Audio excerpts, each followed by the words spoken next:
Rien qu'en voyant l'image de cette huppe, cet oiseau que j'ai photographié en Égypte, on comprend qu'il y a un malaise dans les argumentaires développés par Darwin. Il faudrait expliquer d'abord et avant tout pourquoi les animaux se font-ils la cour, tout comme les hommes d'ailleurs. C'est-à-dire pourquoi deviennent-ils beaux, entreprenants à des périodes particulières? Qu'est-ce qui les meut? Qu'est-ce qui les y oblige? On voit cette huppe avec une huppe justement sur le sommet du crâne. À quoi sert cette chose-là? C'est bien là la curiosité. Mais ça, c'est l'emblème de l'art hermétique également chez les Égyptiens anciens. Parce que les trois couleurs, tout comme ici, y sont, à savoir le noir, l'obscur, le blanc, le pur, et le rouge, l'actif. Donc ces choses-là sont codifiées et il m'a été demandé il y a quelques instants si mes exposés diaporamas étaient codifiés par les couleurs. Ils le sont en grande partie, c'est exact.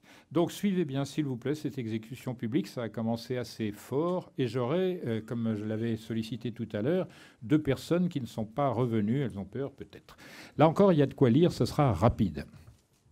En 2003, 3 chercheurs de fossiles amateurs arpentaient le centre du Dakota du Sud, donc aux États-Unis, à Hell Creek Formation, et ils découvrirent une tête fossile inconnue, une variété de dinosaure jamais vue auparavant, un herbivore de la taille d'un cheval, possédant de petites pointes osseuses sur sa tête plate. Le paléontologue Robert Baker affirma que jamais lui et ses collègues n'ont même suspecté l'existence d'une telle créature. Cette dernière aurait appartenu à la famille des pachycéphalosaures qui vécurent il y a 66 millions d'années, alors que les dinosaures étaient sur le point de disparaître. Le Children's Museum of Indianapolis, qui a reçu le fossile, spécifie que le crâne rappelle celui d'un dragon avec ses cornes et ses bosses. À quoi servait celle-ci? Mystère. Donc on voit que la fonction ne crée pas l'organe ni quoi que ce soit. Ça, c'est du légendaire du monde puritain anglais. Et vous verrez pourquoi cela a été lancé si fortement par les médias. En 1972 fut découverte au Mexique quelques ossements fossilisés d'un grand animal volant. Ses ailes atteignaient 15 mètres d'envergure et selon l'avis des experts, il devait ressembler à une immense chauve-souris. Bonjour la rencontre. Il fut classé parmi les ptérosauriens. Les Aztèques ont-ils pu découvrir des ossements semblables et de cette découverte inventer la notion de dragon? Là, difficile de répondre. En revanche, c'est impossible selon les paléologues puisqu'il faut des experts pour reconnaître un animal volant dans ce tas d'os. Faut-il en conclure que les Aztèques ont vu de telles créatures vivantes?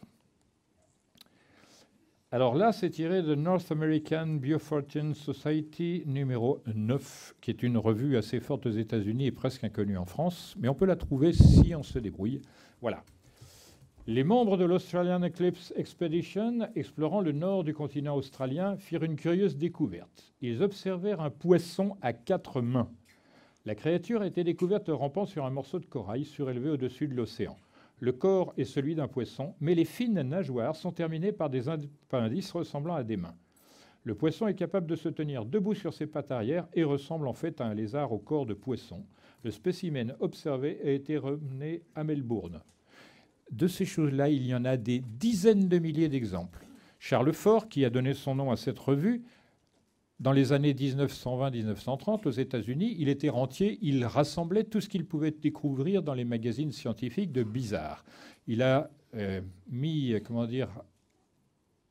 à l'édition plusieurs livres, je vous les recommande. Il y en a un tout particulièrement réussi, il s'appelle Le Livre des damnés. Tâchez de vous le procurer et de le partager, ce serait une bonne chose. En réalité, ces choses-là sont en quantité industrielle. Ça, c'est le principe que je veux montrer. La science de nos jours, quand quelque chose n'entre pas dans la théorie officielle, oups, à la poubelle, on n'en parle plus, c'est terminé. Donc, avec ces exemples-là, on est pas mal déjà brusqué.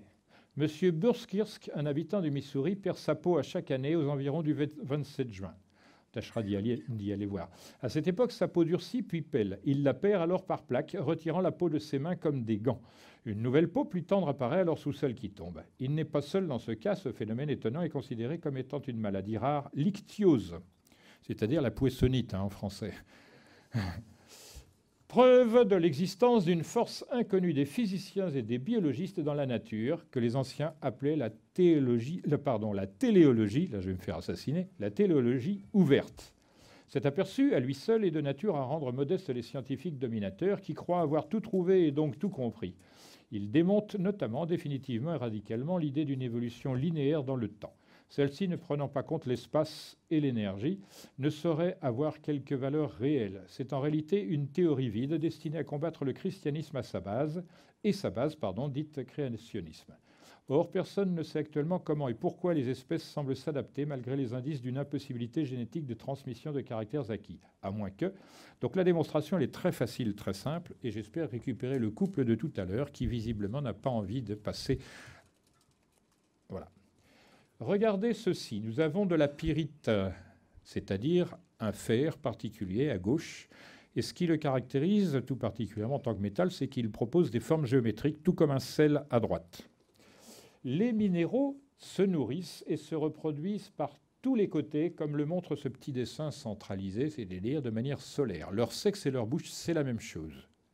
Ils se reproduisent par accroissement et ils mangent aussi ce qui les entoure. On sait pour les minéralogistes, les géologues notamment, c'est que l'or, le métal le plus parfait, se nourrit de quartz.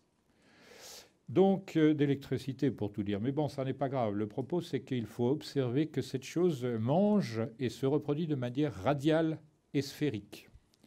Ensuite, donc, c'est le monde minéral. Ensuite, le monde végétal. Les végétaux se nourrissent par le bas, les racines, et se reproduisent par le haut, la fleur. Car en effet, la fleur, c'est le sexe des végétaux. Ainsi, un monsieur qui offre une rose à une dame, il garde les épines dans la main pour lui, lui offre à respirer ce merveilleux parfum, et il lui met le sexe d'une plante sous le nez. C'est indicatif, c'est franc et direct, c'est très gaulois. Maintenant, vous regardez un arbre. C'est avec les racines en bas et en haut, les fleurs, etc., aussi bien que la fleur. Nous avons trois parties, celle qui mange en bas, celle qui glandouille au milieu et celle qui se reproduit en haut. Et nous avons remarqué déjà que la forme sphérique a laissé place à une forme dynamique. Vous regardez la tête d'un être humain, il a une tête sphérique. C'est de là que naissent les choses, parce que pour les anciens, l'observation leur dit ce qui est globalement sphérique fait naître, comme le ventre d'une dame gravide, c'est-à-dire enceinte. En revanche, le bras, c'est une zone dynamique parce que longitudinale. C'est un trait lancé, c'est-à-dire quelque chose qui se déplace. Et on voit que l'arbre, en haut, est constitué d'une forme sphérique, tout comme la fleur, en apparence, et d'une partie dynamique qui pousse, elle. Donc c'est un petit peu cette dynamique du monde qu'eux observent, et c'est pourquoi ils vont dire que l'évolution, c'est un trompe-l'œil. Maintenant, on en passe à l'autre partie, après le monde minéral, le monde végétal, le monde animal. Et là, on voit que la nourriture ne se fait ni par la tête ni par le pied, mais dans le même plan. C'est-à-dire, comme le cafard, le gollum, vous connaissez l'escroc, eh bien, il se nourrit par la tête, et heureusement, il ne se reproduit pas par le sexe, mais tout cela est dans le même plan. Il en va de même pour le chien qui mange d'un côté, se reproduit par l'autre, et tout cela horizontalement.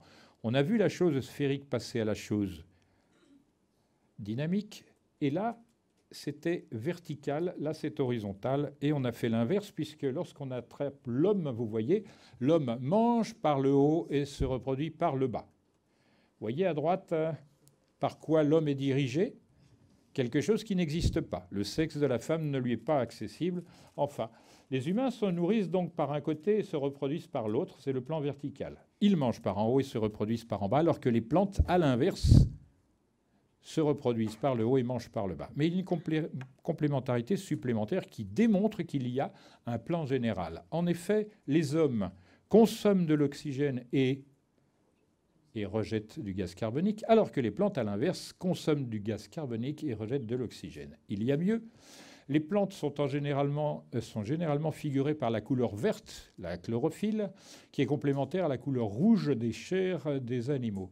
Donc on voit quand même qu'il y a un plan dit téléologique. Et là, nous avons assisté, sans qu'aucune force ne soit visible, que tous les êtres, quels qu'ils soient, procèdent à un retournement. D'abord, de la forme sphérique globale, productive, ça devient une forme dynamique. Et on voit qu'un indice de liberté s'est inscrit là-dedans, à savoir la pierre ne bouge pas. On est obligé de la bouger ou que quelque chose la bouge. La plante, elle, va bouger, mais très peu. C'est ce qu'on appelle le tropisme, c'est-à-dire elle va se tourner, comme l'héliotrope, d'où son nom, vers le soleil, vers la chaleur, vers la lumière. Après, le monde animal, lui, par l'instinct, il va aller là où c'est le mieux pour lui. Et on le voit déjà dans le protozoaire. Le protozoaire cilié, il se balade pour aller là où c'est clair et où c'est chaud. Et inversement, là où c'est acide et violent, oups, il part dans l'autre sens. On a la même chose chez l'être humain. Quand il naît, l'enfant dans le ventre de la femme, il a un côté tendre, c'est le ventre, et le côté dur, c'est la colonne, l'épine dorsale. Donc il sait dualiser sa pensée parce qu'il fait cette relation-là. Lorsque la dame sort au soleil, du côté ventre, c'est éclairé et chaud, et du côté épine dorsale, ça reste dur, froid et désagréable, et ainsi de suite. Il va donc faire que son hémisphère cérébral, qui considère les choses dures, froides et désagréables, à savoir l'hémisphère gauche, fonctionne dans les choses crispées, cristallines, minérales, et l'autre, plus libertaire, vers les choses vivantes, etc., l'hémisphère droit, et ainsi de suite. Et on voit que cette évolution, elle est interne et non pas externe, d'une part, et d'autre part, elle n'est pas linéaire dans l'histoire, mais elle est volumétrique dans le temps lui-même. Donc ces considérations-là m'auraient amené à vous dire ce qu'il en est, parce que cet ensemble, vous l'avez vu maintenant, a effectué un retournement axial et géométrique polarisé de manière totalement invisible et imperceptible, affectant toutes les parties et fonctions d'êtres pourtant estimés séparés et individuels. Maintenant, j'aurais aimé ce petit couple que j'avais sollicité tout à l'heure, qui veut se présenter à cette chose-là. Une dame et un monsieur, à peu près de même âge, qui, je vais désigner des volontaires. Nous étions convenus là tout à l'heure ou non? Tous les deux, s'il vous plaît. Hop là. Merci. Je vais vous démontrer comment fonctionne l'univers selon les anciens et vous allez être assez surpris de la pertinence, de la clarté de l'exposé. Pour cela, on va éclairer un petit peu plus la scène qu'elle ne l'est maintenant, s'il vous plaît. Merci beaucoup. Enfin, la scène, pas le public seulement. Voilà, c'est pas mal. Ça s'appelle... Voilà. Donc là, ils sont... Voilà, c'est parfait. Alors, je vais vous faire constater ceci, malgré les vêtements. Un homme bien constitué aura les épaules plus larges que le bassin. Une femme, normalement constituée, aura les épaules moins larges que le bassin. On voit déjà un axe de retournement. Les épaules larges, le bassin large. Ça marche pour l'instant. Il y a un autre axe, c'est celui-ci. Et on va voir s'organiser cet axe vertical avec le genre sexué. On va bien rire. Le monsieur, on sait que son sexe est à l'extérieur. Il n'a qu'un souhait, c'est le montrer. C'est ça ? Alors que la dame, son sexe est à l'intérieur. Lui, c'est rapproché. Elle, c'est écarté. Les ovaires, en effet, sont loin les uns des autres. Et lui, les testicules, les vesticules, enfin les testibules, ce que tu veux, sont rapprochés extérieurs. Les testicules du monsieur, c'est l'endroit le plus froid de l'organisme, alors que l'endroit le plus chaud de l'organisme, ce sont les ovaires chez la femme. On voit qu'il y a une polarité dans les rapprochements ou l'étirement par rapport à un axe vertical ou horizontal, mais également dans les températures. Lui, cet individu, son activité sexuelle va débuter avec la puberté, tout comme madame. Mais pour celle-ci, ça va s'arrêter à la ménopause, alors que lui, ça c'est la mort qui va couper son activité cérébrale. Voilà.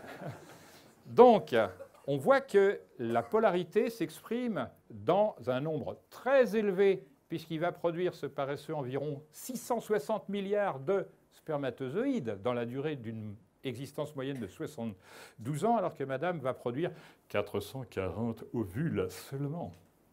Donc, d'un côté, il y a une polarité qui montre que le chiffre est hors de toute économie, alors que là, on va travailler au plus court. Qui plus est, cette dame, son organisme développe une acidité propre à la reproduction, alors que lui, c'est un monde basique. Et on voit que la chimie, la géométrie, les mathématiques en général contribuent sans qu'on s'en aperçoive, alors que de nos jours, il est facile de s'en prendre à quelqu'un qui serait homosexuel, alors qu'il suffit de regarder la personne pour deviner en quelque sorte. Si ce jeune homme était atteint d'une ectopie, c'est-à-dire que ses testicules, au lieu de descendre à la puberté, restent dans le ventre, il aurait une voix comme ceci, un comportement efféminé, sans que je juge quoi que ce soit. Je dis simplement c'est la résultante mécanique en quelque sorte et électrochimique de ces choses-là. Donc, et madame, elle pourrait avoir un cuir et parler avec une grosse voix tout autant parce que ce sont des équilibres hormonaux qui sont liés simplement à des distances et à des rapprochements polarisés. Donc on voit que cette association polaire fait l'être complet. Il suffirait que se fasse des injections d'hormones à ce jeune homme pour qu'il s'appelle Rosalie et à madame pour qu'elle s'appelle Frédéric. La réalité est celle-ci. Donc on voit que c'est l'intimité organique la plus petite, la moins significative en apparence, qui va transformer des caractères, eux, observables de toutes les manières possibles à l'extérieur. Pour dire d'une autre manière, c'est ce qui se passe à l'intérieur qui gère ce qui se passe à l'extérieur. Il en va de même pour l'évolution. Ma démonstration étant faite, je vous remercie grandement.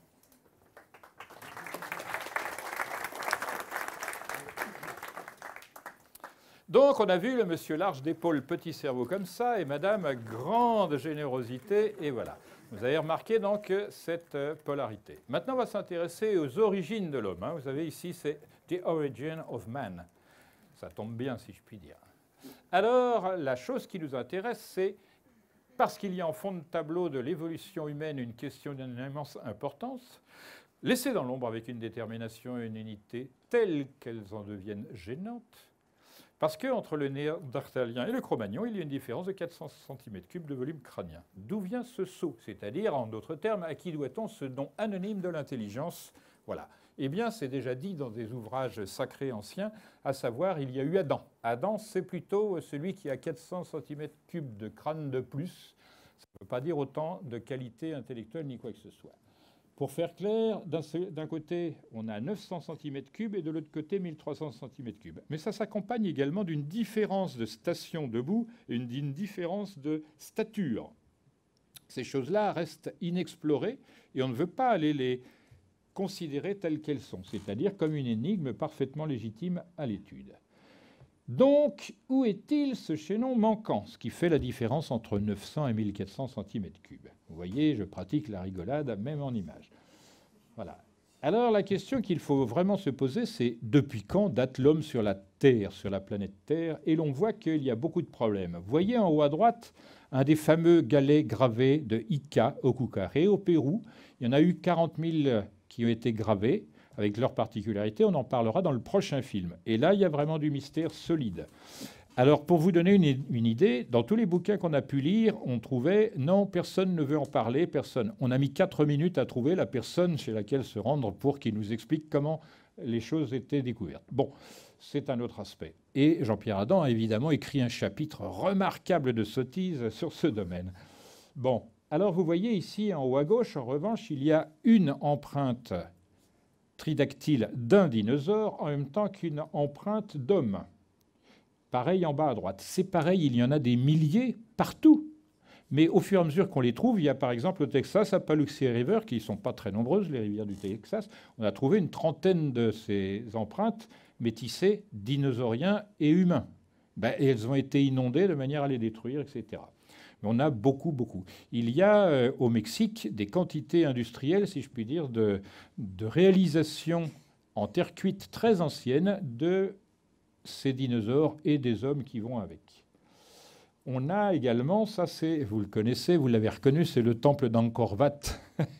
Pas Angkor Wat, non, mais bien. Alors on nous dit, ça a été fait au XIIIe siècle, à peu près au même moment qu'on réalisait Notre-Dame de Paris, certes, mais on oublie de dire que c'était la reproduction de temples bien plus anciens, etc. Et on y voit ce qu'on pourrait assimiler à un plésiosaure ici. C'est quand même assez étonnant de voir ces choses-là, même au XIIIe siècle, puisque la paléontologie naît avec... C'est tout. Bon. Alors, on en est venu très légitimement à se poser la question, peut-être qu'il y a eu une immixtion étrangère à la Terre, c'est-à-dire extraterrestre. Et on voit dans la lignée donnée pour évolutive, on a ceci. On verra à la fin de mon exposé que ça n'est pas toujours la même chose. On a cette chose-là qui vient, qui réorganise, etc. Puis à l'autre, pouf, on envoie l'homme sur la Terre, qu'il se débrouille. Et partout, tout le temps, on trouve des choses comme ça que vous ne trouvez certainement pas dans les musées. Pour piéger, entre guillemets, Éric Gontier, notre géologue minéralogiste et ethnominéralogiste, je l'avais emmené au Louvre pour lui montrer ces fameuses poteries invraisemblables, qu'elles soient petites comme ça, c'est-à-dire de 2 cm de haut sur 1 cm de large. Les épaisseurs sont de 2 mm et c'est fait quand même en granit. Et on ne sait pas comment ni à quoi ça sert, parce que là-dedans, vous mettez 4 gouttes d'alcool, c'est terminé. Et il y en a d'autres beaucoup plus grosses. Bon, on a également ce genre de choses que vous voyez ici. Et ça, c'est quand même assez révélateur. On ne peut pas se tromper, ça n'est pas la Lune avec un rayonnement et des hublots. Et il en va de même ici. On voit que le personnage est un observateur tout autant que celui-là. Donc c'est un questionnement très légitime. Surtout qu'après, on augmente, si je puis dire, le problème de notions plutôt technologiques ou adaptatives, etc. Vous avez bien entendu ce que j'ai dit. Vous voyez et vous entendez. Donc ce genre de situation pose problème, surtout quand il y a le reste du casque et tout ça. Et il y en a des grandes quantités. Mais c'est cela qu'on ne veut pas vous montrer. C'est cela que l'on vous cache. Et on passe son temps officiellement à cacher ces choses-là pour mieux imposer la théorie de l'évolution. Il y a mieux, parce que certes, l'homme commence à visiter l'espace, mais il ne connaît encore rien du temps. Or, la description formelle et fonctionnelle d'armes de guerre d'une terrifiante puissance, la description de robots humanoïdes intelligents et dociles, la description minutieuse de cités spatiales orbitent autour de différentes planètes, notre système solaire et d'ailleurs, la relation de voyages spatiaux de longue durée et d'immenses distances, faisant aussi état de la relativité espace-temps, la relation de descente de vaisseaux spatiaux au-dessus de certains lieux terrestres, depuis consacrés à ces rencontres régulières, mais discrètes, l'affirmation répétée de l'existence de lieux cachés, quasi inaccessibles aux hommes, servant de base à des groupes de dieux créateurs et éducateurs, mais parfois esclavagistes et brutaux, voire même quelquefois assassins dénués de tout scrupule. Tout cela existe de tout temps dans les vieux ouvrages rares. Et il y en a des grandes quantités, ces choses-là, mais pareillement, on vous les cache. C'est-à-dire que les deux sources, la source factuelle et la source relationnelle, vous sont empêchées d'accès. Il suffit de dire, mais c'est n'importe quoi tout cela. Comme je l'ai dit tout à l'heure, Épigène pensait que les documentations humaines dataient de 720 000 ans, etc. Et toutes ces choses-là ont été, comment dire, en quelque sorte transmises jusqu'à une époque récente, puisque Platon y a eu droit, et jusqu'au... Voilà. Alexandre le Grand a eu pour précepteur Aristote, élève de Platon, et il a fondé la ville d'Alexandrie. Alors là, j'ai Alexandre, j'en profite pour le remercier à la sonorisation, parce que Alexo, c'est du grec, signifie préserver, protéger, défendre, écarter, repousser. Question contre qui, contre quoi, et andros, c'est l'homme en général. Donc, cette bibliothèque d'Alexandrie, pour protéger l'homme, elle avait été faite. Mais combien y avait-il d'Alexandrie dans le Moyen-Orient? Il n'y avait pas qu'Alexandrie d'Égypte, il y avait 37 villes qui portaient ce nom. Et curieusement, ces 37 villes avaient chacune sa bibliothèque dans une tour.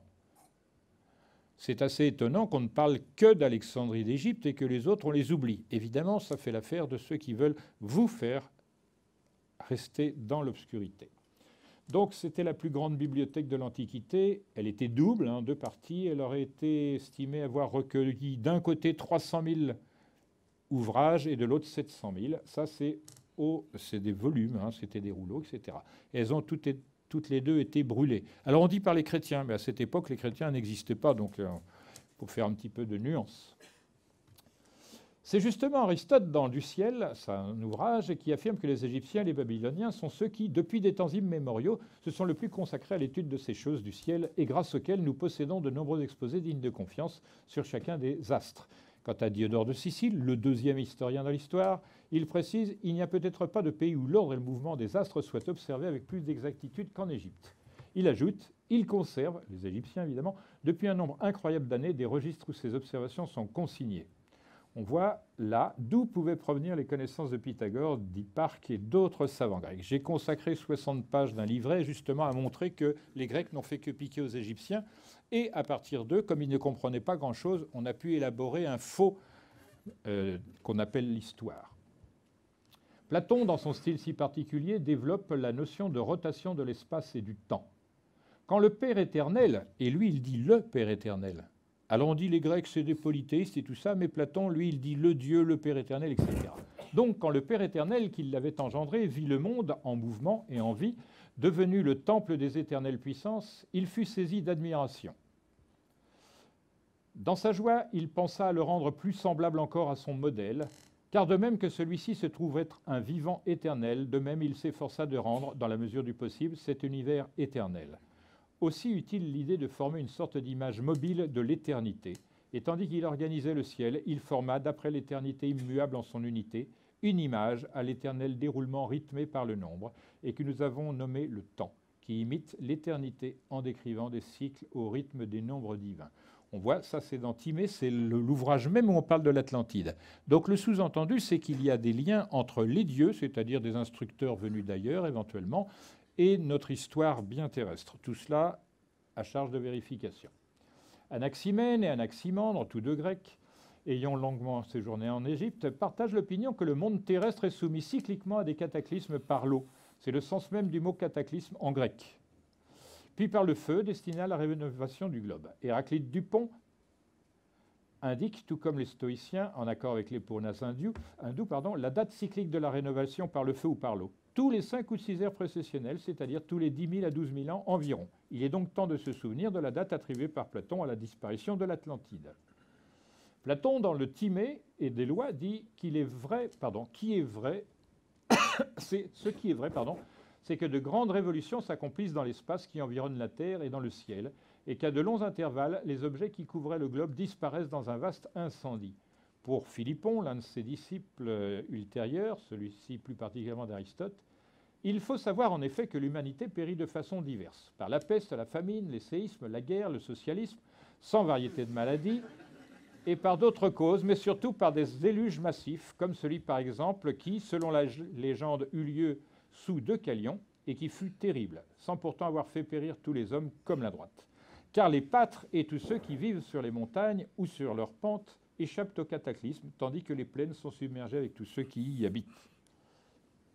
Selon eux, l'inertie serait... Ah, là nous arrivons aux explications profondes de la première partie, et vous allez comprendre pourquoi l'évolutionnisme, c'est une théorie débile. Selon les anciens, l'inertie serait un puissant mouvement rotatif, susceptible d'absorber tout mouvement linéaire moins chargé énergétiquement que lui, et de se l'approprier de manière rotatoire. L'état inertiel reçut le nom de champ magnétique dans le dire moderne, et le champ linéaire celui de courant, du verbe courir, donc courant électrique. Le champ inertiel spatial fut appelé obscurité et gravitation et fut représenté symboliquement par un point, alors que le courant électrique et son intensité naturelle fut nommé lumière et mouvement, et sa représentation fut le cercle. Cette réalité relative n'étant que la polarisation d'un phénomène inconnu, sur le modèle que je vous ai montré tout à l'heure, appelé volonté, ils ne purent, les anciens, aller plus loin dans les sciences physiques susceptibles d'applications pratiques matérielles, et continuèrent en étudiant la volonté telle qu'elle apparaît en l'homme. C'est bizarre parce qu'ils passent des forces sensibles à des forces insensibles, sauf à travers l'action. C'est pourquoi ils avaient appelé l'action ce que nous avions appelé mouvement. Ainsi, nous ne voyons pas la lumière autrement que par ses effets. Et encore, les anciens faisaient-ils une nuance entre lumière et clarté. La lumière, c'est la chose invisible qui n'a pas de corps, mais qui devient clarté dès qu'elle rencontre quelque chose qui n'est pas elle-même. Donc, ce qu'ils ont plutôt recherché, c'est la source de cette volonté suprême inconnue. Contrairement aux scientifiques contemporains, les savants des âges anciens reconnurent que la quantité de mouvement donne le gradient énergétique dans l'univers, et non pas l'inverse. Ainsi, ils conçurent qu'une volonté inconnue, qu'ils nommèrent Dieu, décidait du mouvement, et que celui-ci engendrait alors son propre espace dans son propre temps, ces deux derniers termes étant susceptibles de se transformer de l'un en l'autre par la quantité de mouvement, c'est-à-dire d'énergie, qui, elle, dépend totalement de la dite volonté inconnue. Alors celles qui suivent, bravo. Chez les anciens, la notion de lumière, telle qu'on la manie de nos jours, est inexacte. Pour eux, ce qui s'appelle aujourd'hui la lumière est la clarté, c'est-à-dire la rencontre entre un élément en mouvement linéaire et un élément en inertie, ou plus clairement, le contact d'une onde linéaire et d'une onde circulaire. C'est le mariage de l'électricité et du magnétisme, ou encore du dynamisme linéaire et du dynamisme inertiel.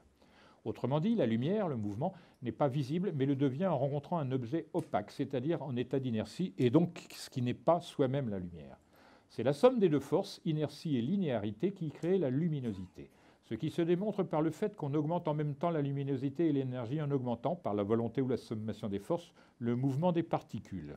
Je sais, ça va vite, c'est de la physique, mais c'est assez explicite tout de même. La lumière véritable serait donc, selon les savants des anciens âges, l'état ondulatoire du champ inertiel obscur invisible, et la clarté en serait l'état corpusculaire.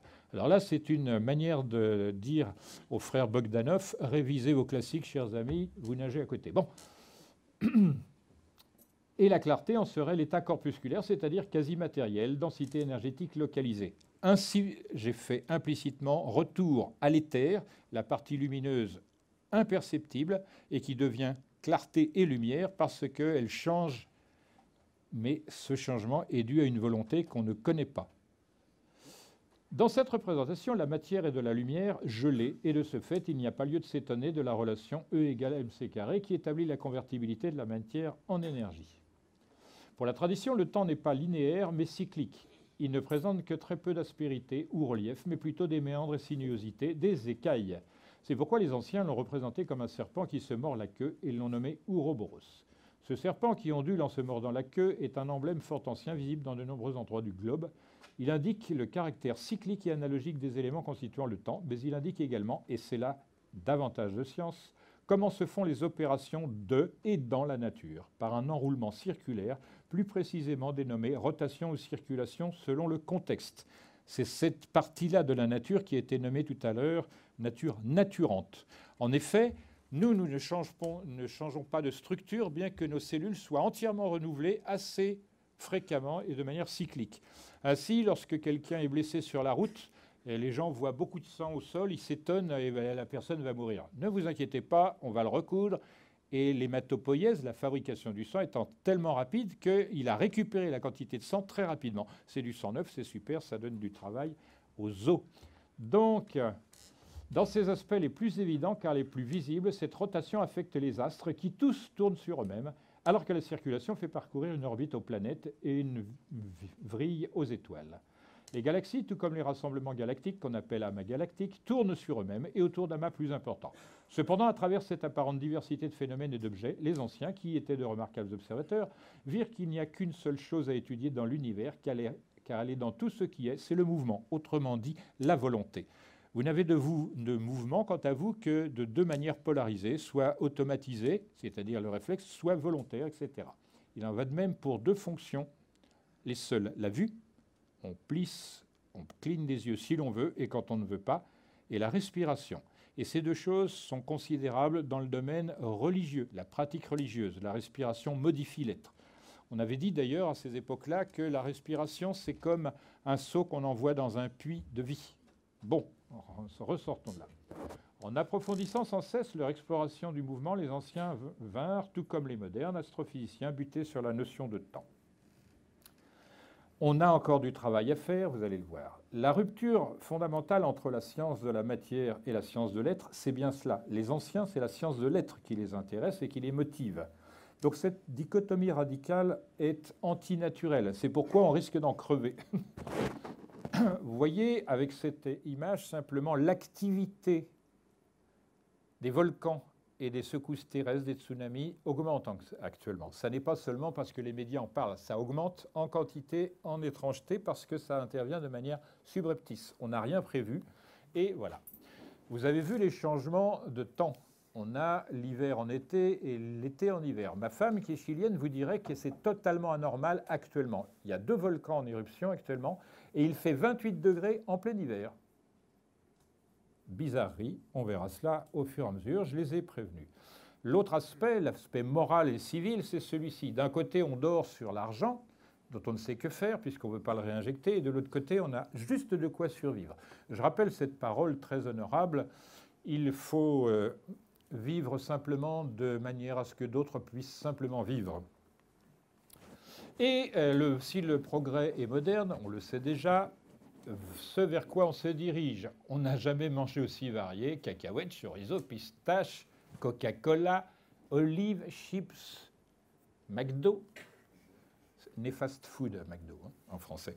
Bon, et voilà le résultat, c'est ça la vraie évolution, et c'est celle-ci. Parce que tout ce qu'on nous enseigne, en réalité, est destiné à faire de nous pire que des animaux. Or, tôt ou tard, il va bien falloir faire comme disait le grec, « Ô homme, ne te cache pas la réalité ou la vérité, elles seront toujours là ». Voilà, ce qui est certain, c'est que l'humanité sera toujours soumise à de grandes menaces et que son vrai et seul moyen d'y survivre réside dans son unification, ce qui n'a absolument rien à voir avec l'uniformisation qu'on tente actuellement de lui imposer. Cette unification passe par l'assentiment collectif aux idées librement proposées par tous les individus, réunis ou non en peuples et nations. C'est à ce prix que des réponses et des réalisations collectives nous permettront de les prévoir, ces cataclysmes, et de les éviter et d'y remédier. Comme vous l'avez dit, le film La Révélation des pyramides, Ducrot s'est décarcassé parce qu'il y avait possibilité d'en réchapper.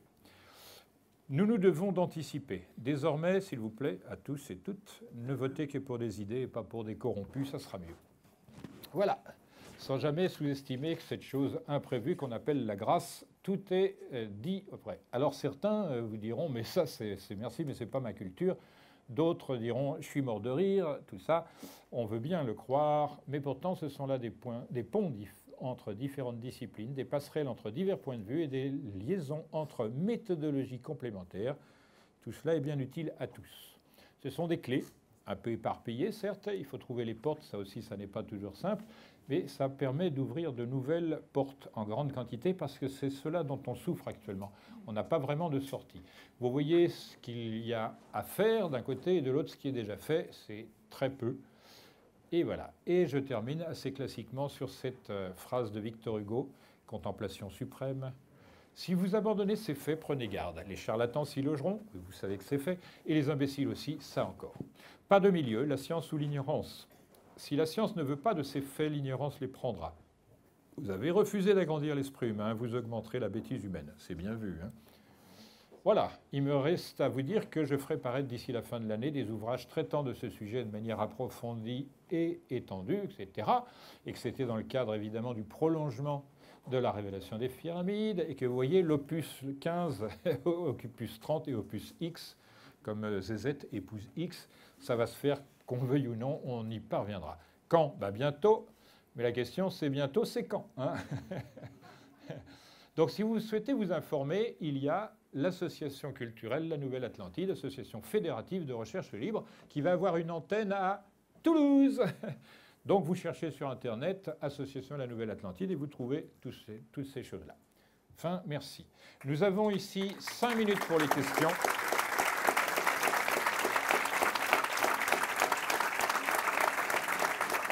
La réponse.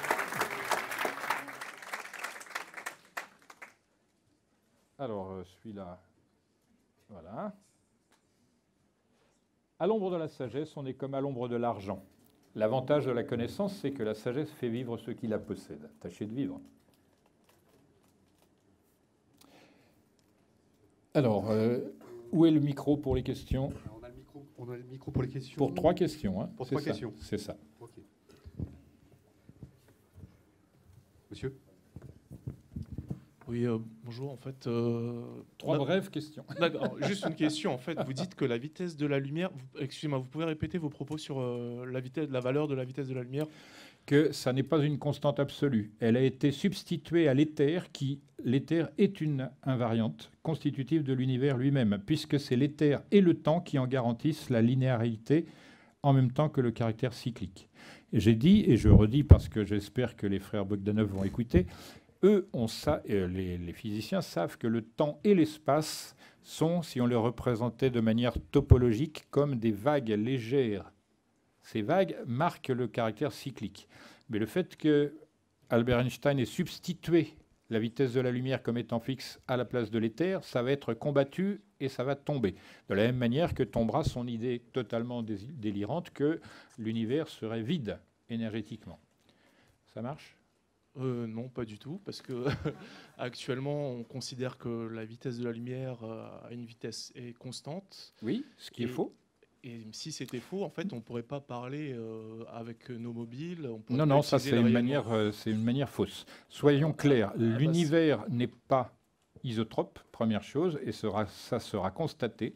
Et j'en ai pour preuve littérale que, étant allé il y a quelques années à l'école polytechnique, il y avait un débat justement sur la chose que vous ne semblez pas avoir entendu naître, c'est normal puisque les médias n'en s'en soucient pas, à savoir que ce que vous appelez les appareils fonctionnent, etc., c'est parce qu'il y a des algorithmes de rectification.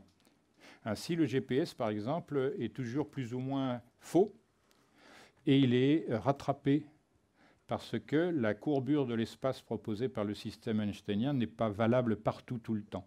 Et ça trahit la présence d'un éther. Mais comme ça n'est pas à la mode, et que quiconque attaque Einstein actuellement, c'est un antisémite, on le sait, hein, c'est un mot qui n'a pas de sens, donc j'en profite, eh bien, la chose ne peut pas être remise scientifiquement en question. Et l'autre preuve est celle-ci. On aurait pu, depuis très longtemps, technologiquement, réaliser un interféromètre spatial pour la vérification de la chose. Personne ne le fait, comme c'est curieux. Donc je n'admets pas pour ma part, mais je prends tous les débatteurs là-dessus et je dis que nous n'avons pas un univers isomorphe. D'accord, je vous prends quand vous voulez sur ce... Eh bien alors maintenant... en aparté. On coupe à la le sortie. truc, d'accord, on coupera les micros. Et juste ma question, en fait, vous dites la vie moyenne d'un être humain est de 72 ans.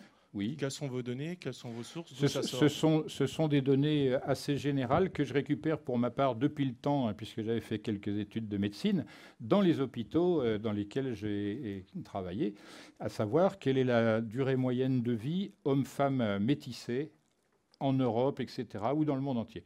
J'avais donné d'agir... Non, pas nécessairement en Europe. Pas nécessairement. C'est-à-dire, c'est aussi valable. Par exemple, la moyenne d'âge aux États-Unis métissée de la moyenne d'âge en Afrique et au Japon permet d'avoir 72 ans. On a le plus grand nombre de centenaires au Japon, en matière générale, et le plus grand nombre de centenaires en France, c'est où? C'est en Vendée. Non, mais c'est pour savoir, c'est que je ne fais pas ça en plaisantant, et je dis que toutes les données que je donne sont vérifiables et accessibles. Et même depuis, je peux vous dire que s'il n'y avait pas eu Wikipédia, Gallica, Google Books, je n'aurais pas fait le film avec Patrice, parce que je voulais que tout soit vérifiable. Donc à vous de faire le travail, cependant. Les données, je les donne en revanche dans mes livrets, dans mes conférences spécifiques. Si vous voulez, parce que j'avais dit dans une conférence qui m'avait été demandée à Lyon, on m'avait dit il faut quand même que ça soit assez mathématique. Je peux vous dire qu'il y a beaucoup de gens qui sont partis parce que j'étais allé un petit peu trop vite, trop haut. Cependant, je maintiens que la dimension moyenne à la naissance d'un être humain est d'une coudée et que le poids moyen d'un être humain est 3,14 kg, c'est-à-dire pi et la coudée comme référentiel. Comme on sait que la coudée, c'est 2 fois phi au carré en termes de centimètres, c'est-à-dire on introduit le mètre là-dedans, on voit que ces références qui sont données dans la Grande Pyramide et ailleurs sont extrêmement solides. Et on verra dans le prochain film, qui vous coupera hélas la tête, j'en suis désolé, tête bien faite et bien pleine, ça vaut la peine, va résoudre toutes ces contradictions apparentes une fois pour toutes. C'est-à-dire que tout ce qui a été dans le monde de la science écrasé par la pression médiatique, par les fausses données à comprendre et à admettre par tout le monde, vont voler en éclats. Ce n'est pas un problème. Alors, la vraie question est-elle? Ah bon, vous m'avez dit une.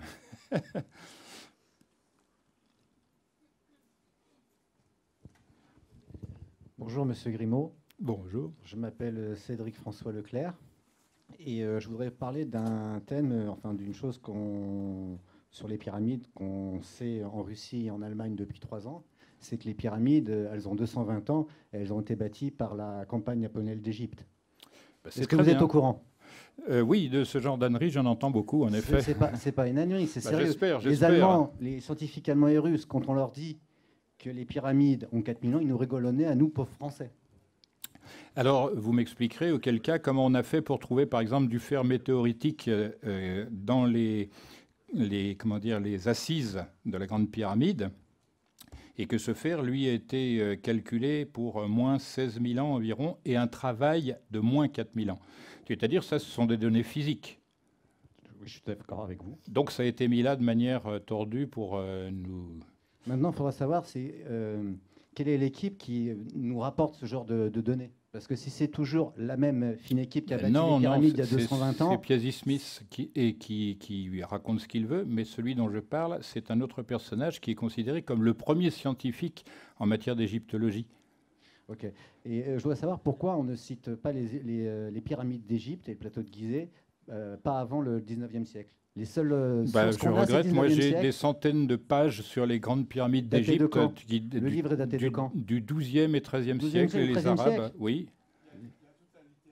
Voilà, exactement. Tous les 12 et 13e siècles, c'est plusieurs centaines de pages sur le chose. Il y a la date d'impression. Oui, il y a mieux que cela, puisque Hérodote, lui, qui est du 4e siècle, 5e et 4e siècle avant notre ère, lui, c'est le premier dans l'histoire, puisque c'est le premier des historiens, dans le sens européen du terme, qui en parle de manière abondante. Il s'intéresse à la construction. Il n'y a aucun bouquin. Je pense qu'il faut apprendre à lire. C'est que des copies, on nous dit. Non, Hérodote, je ne pense pas que ce soit une copie. J'ai déjà vérifié. Ça m'étonnerait, puisque moi aussi j'ai fait la vérification avec un monsieur que vous connaissez, apprécié probablement, c'est Jean-Pierre Petit, sur la signification des termes grecs, puisqu'Hérodote écrivait en grec. Et donc, reste à savoir si Hérodote est faux, et si à défaut il n'était pas le premier à parler de ça, ni même le dernier. Il y a toute la littérature arabe des XIIe et XIIIe siècles, qui sont des centaines de pages qui parlent de la perfection de la chose, etc. Je vais vous donner même un secret qui va vous embarrasser, puisque les musulmans en général, c'est-à-dire presque totalement les Arabes à cette époque, avaient réalisé les tombes des personnes d'après les chambres de la Grande Pyramide. À savoir, pour les femmes, la chambre de la reine avec un toit comme ceci, et pour les hommes, un toit plat comme la chambre dite du roi, que moi j'appelle chambre médiane pour les dames et chambre supérieure pour les messieurs, sans que c'est de valeur morale. Bon, simplement, c'est une chose qui peut être débattue, mais encore faut-il... la charge de la preuve, c'est la vôtre, hein, c'est pas la mienne. Oui, tout à fait. D'accord. Tout à fait, mais on va là en fait, je peux juste Bah, gagner on quelques se mots, verra quelques après, années aux puisqu'il gens. y a du monde là. On va bientôt le savoir, sauf que les scientifiques français ne nous cachent pas. Mais les scientifiques, ça ne me dit pas grand-chose. Moi, je parle de Diodore de Sicile, qui a visité l'Égypte et qui a dit même que le bord de la plateforme supérieure avait 6 coudées de côté. 6 coudées, ça fait 3,14 mètres de côté. Donc, et ça, on est au 1er siècle. C'est normal, donc, il calcule le système métrique. bah, il ne savait cette pas, époque. puisqu'il ne l'a pas fait savoir. Mais bon, c'est pour dire que les choses sont quand même assez solides du point de vue scripturaire et documentaire. En tout cas, si vous voulez en savoir plus, Cédric François Leclerc ou Maurice Brunet. Remercions Monsieur Jacques Rémaud. Je connais l'équipe, merci. Et la troisième.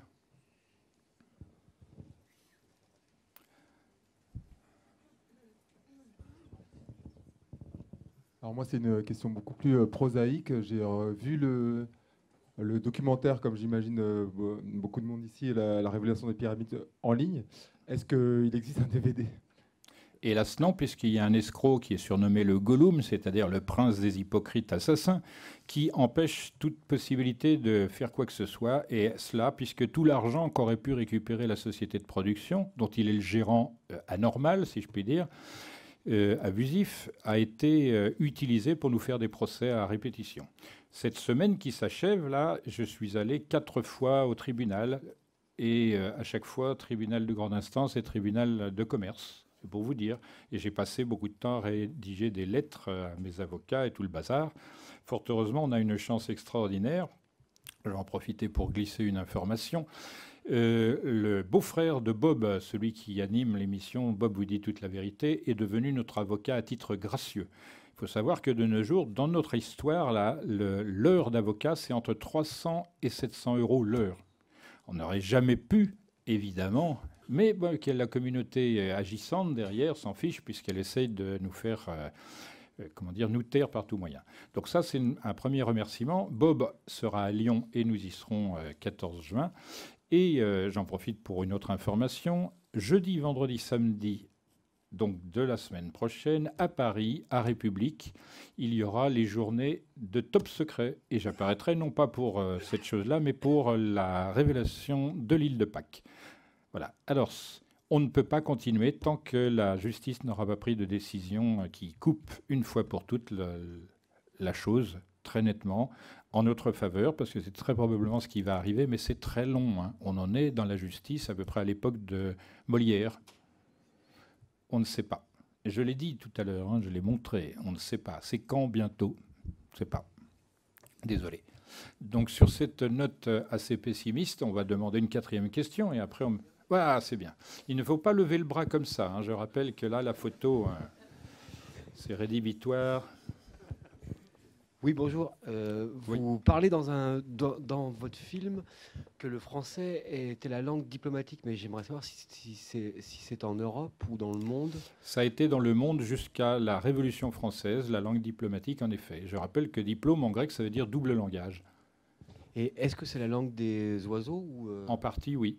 Alors pour ce qui est de la langue des oiseaux, ce nom est bizarre, mais il s'explique comme ceci, par la langue des oiseaux elle-même. C'est le seul mot de la langue française qui soit constitué de toutes les voyelles, mais dont aucune ne s'entend. C'est-à-dire, vous avez oiseau, mais vous n'entendez pas O autrement que par EAU, et vous n'entendez pas I, vous n'entendez pas S, vous n'entendez pas X, ni E, ni A, ni U.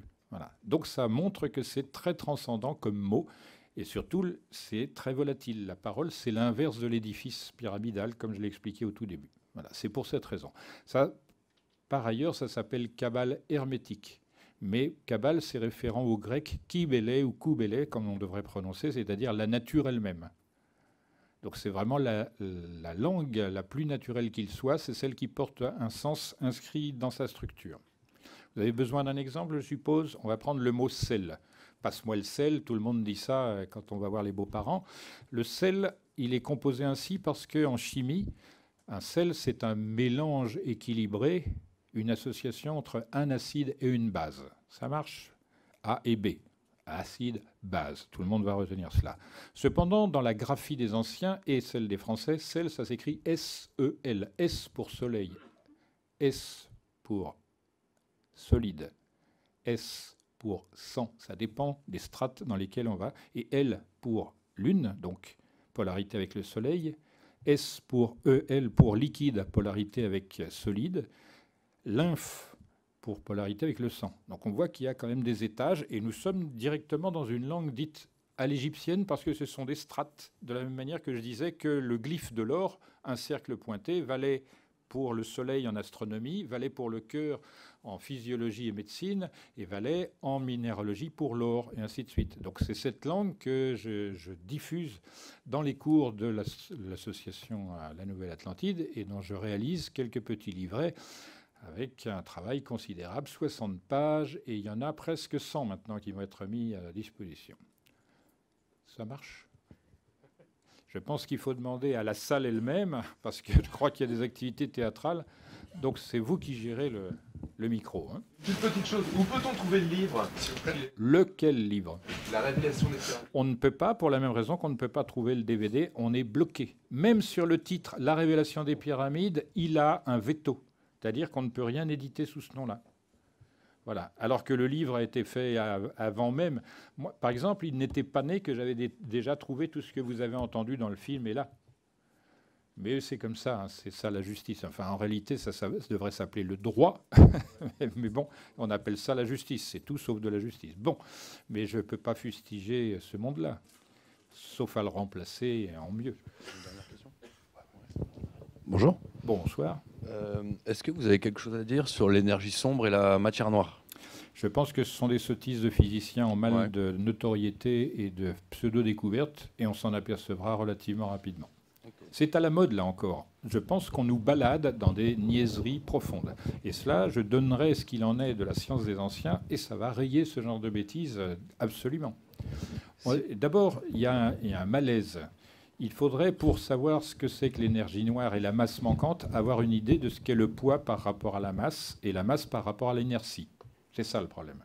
Donc là, on est vraiment dans de la physique, et là, il faut vraiment de la jugeote et une capacité d'observation qui, depuis longtemps, a déserté, hélas, la science. Maintenant, la science, elle est tournée vers la rentabilité et les armes, grosso modo. Hein. Une petite question. Est-ce que vous avez entendu parler de la pierre molle qui expliquerait les grosses pierres sur les pyramides ? Alors ça, c'est la théorie de Joseph Davidovits. Elle est en partie vraie. C'est-à-dire, moi, la première fois que je suis allé visiter les pyramides, les voir de près, les analyser, j'ai remarqué qu'il y a des pierres qui ont été sculptées dans la masse, dans le roc calcaire, d'une part, des pierres qui sont des pierres taillées qui sont venues de loin, et d'autres pierres qui sont effectivement des pierres obtenues par macération, en quelque sorte, selon la théorie de Davidovits. Et lorsqu'on s'est rencontrés plusieurs fois, on s'est mutuellement interrogé sur nos connaissances, évidemment, la sûreté des connaissances, de l'observation et tout le bazar. Et il est arrivé à être très étonné du fait que j'ai su, probablement avant lui, comment, par exemple, les pierres du plateau de Sacsayhuaman avaient été mises en place. Je rappelle, Sacsayhuaman, c'est cette structure en dents de jaguar qu'on voit à proximité de la capitale des anciens Incas, Cusco, au Pérou. Et donc, il y a des moellons de 380 tonnes, et on est à 2880 mètres d'altitude dans les Andes. Et le zozo qui nous explique ça, très gentiment, le chef des lieux, il nous dit, il s'appelle Washington Camacho, pour ceux qui aimeraient, il nous dit « Ah, les pierres, on sait qu'elles sont venues de 7 km là-bas. » 7 km là-bas, ça veut dire qu'il a fallu franchir 2 montagnes et les vallées qui vont avec des moellons de 380 tonnes. On voit un petit peu le genre de...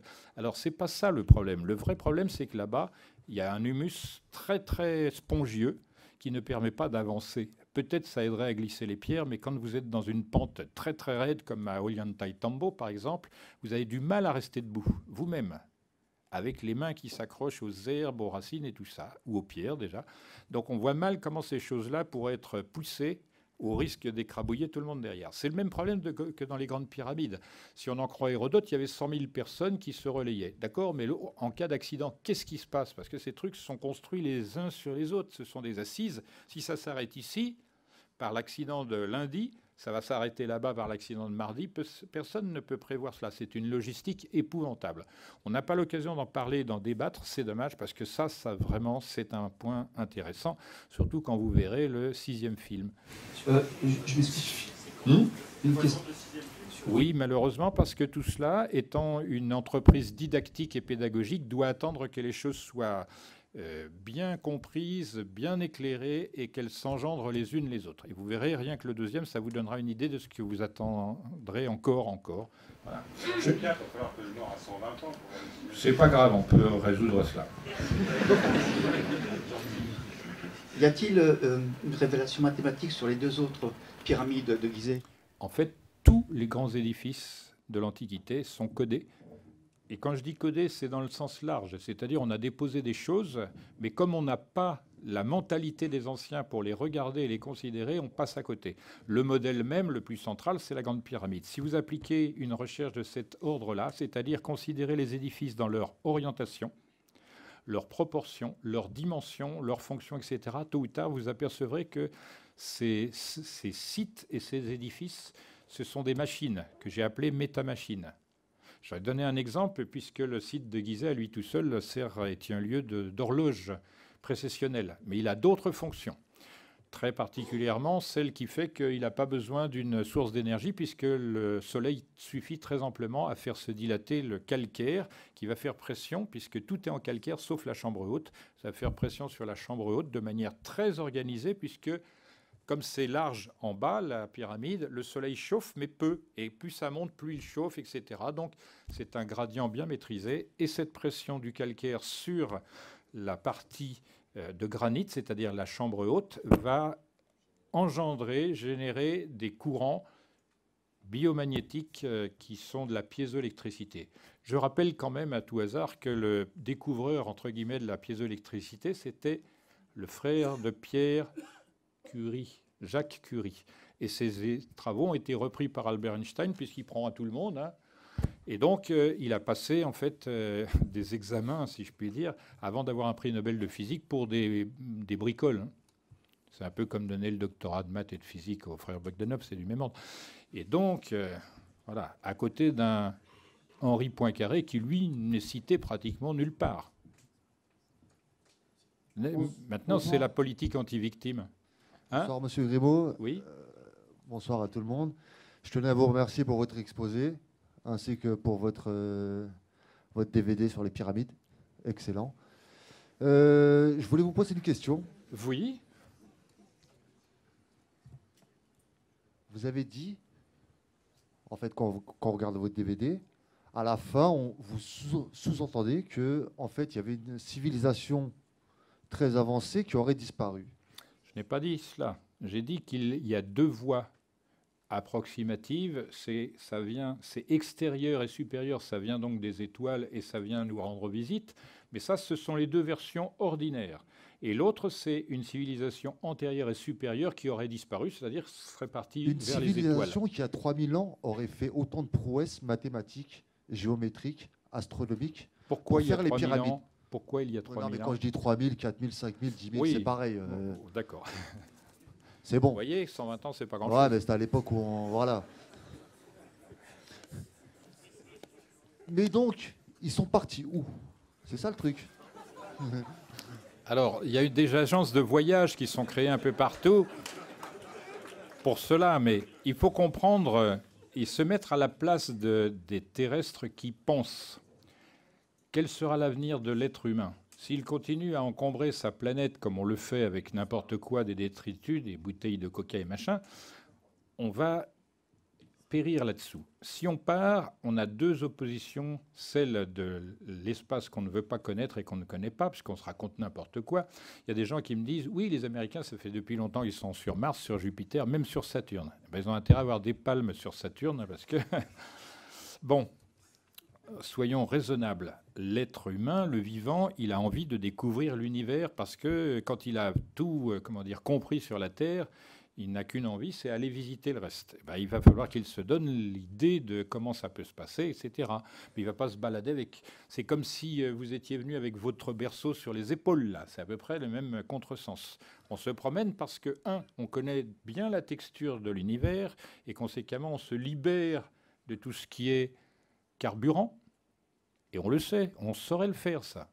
Je peux même pronostiquer qu'après le 7e film, il y aura une surprise énergétique colossale qui va réhabiliter ceux qui refusent l'éther. Bon, prédiction gratos. Et à partir du moment où on pourra extraire de l'éther justement l'énergie qui anime les mondes, et j'expliquerai comment ça anime les mondes, ça sera tranquille après, eh bien, on sera en mesure de voyager. Le problème, c'est qu'il va falloir précéder cette envie de voyager d'une armature morale. Chose qu'on n'est pas capable de faire ici sur la Terre parce que tout est brouillé par certains pouvoirs économiques qui n'existeront plus après ce qui sera proposé.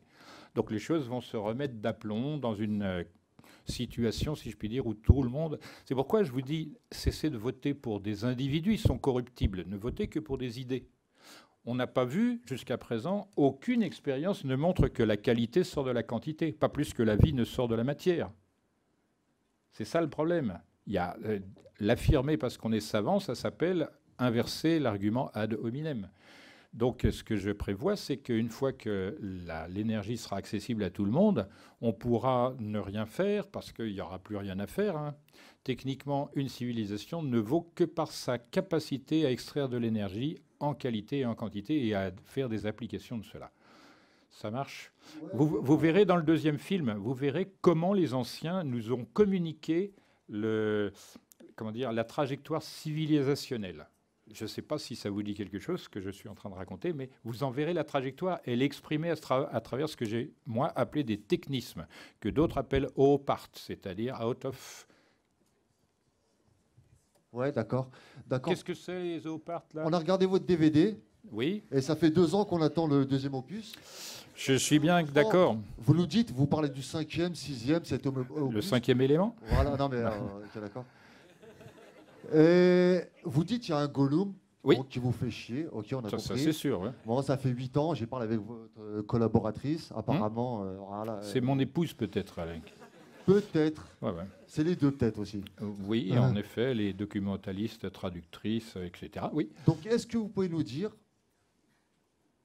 grosso modo, quand est-ce qu'arrivera le 2e opus? Si oui, sinon, ou alors vous en savez rien. Je l'ai montré tout à l'heure. La réponse, c'est bientôt, faute de mieux, parce qu'on a 2 rencontres ce mois-ci, et de ces 2 rencontres, on ne peut pas savoir si ça va réorienter ou non. Si ça réoriente, on peut dire on recommence à filmer à partir de mars de l'année prochaine. Non, mais à l'année près, c'est 2015, mais j'espère 2016. que ça sera cette année. La 8e année, c'est une bonne année, la 8e année. Donc en fait, vous avez tout prévu, vous avez les 6 opus, mais en fait, il vous manque... Non, les opus, ça fait très longtemps qu'ils sont prévus.